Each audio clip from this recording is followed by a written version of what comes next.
Iċ-ċelebrazzjoni tal-Europride Valletta 2023 komplew din id-darba f'Għawdex fejn is-Sibt saret il-Pride March segwita b'kunċert bis-sem ta' diversi kantanti lokali. Il-Europride bdiet mijiet ta' nies fit-tura qawċin jisfnu mal-mużika u jxejru l-bandiera tal-win differenti biex jiċċelebraw il-komunità LGBTIQ+ fil-waqt li jippromovu l-messaġġ b'saħħtu favur l-ugwaljanza. Preżenti kien hemm il-Ministru għal Għawdex Clint Camilleri u s-Segretarju Parlamentari għar-Riformi u l-Ugwaljanza Rebecca Buttigieg. Fil-għaxija soktaw iċ-ċelebrazzjonijiet b'kunċert mill-isbaħ bid-drag queen Olivia Lillit u l-preżentatur Joseph Ketkuti fetħu din is-serata. Fost il-kantanti Maltin li taw gost il-folla preżenti kien hemm il-grupp Mara, il-kantant Ġenvil u bintu ġada Michela Paċ fost oħrajn. Sa dan it-tant waqt il-kunċert b'sorpriża għal ħafna serqet ix-xena koppja li telgħu fuq il-palk u it-tfajla proponiet lis-sieħba tagħha.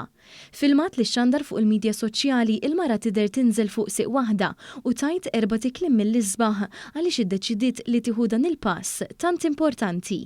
Qatt m'emmint f'xejn iktar milli emmint fina tnejn.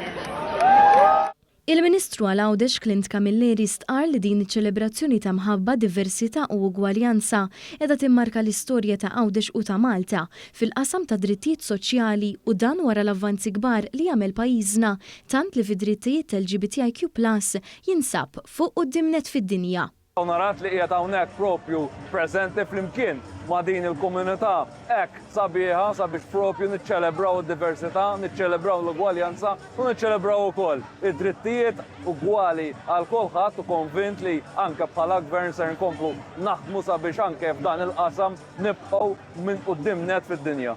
F'kelmtejn qabel il-kunċert, is-Segretarju Parlamentari għar-Riformi u l-Ugwaljanza Rebecca Buttigieg qalet li l-parteċipazzjoni f'dawn l-attivitajiet twassal messaġġ qawwi li Malta u Għawdex huma kburin bl-avvanzi li saru fl-aħħar snin u determinati li jsaħħu dawn il-kisbiet b'riformi oħrajn li jagħtu aktar drittijiet ċivili.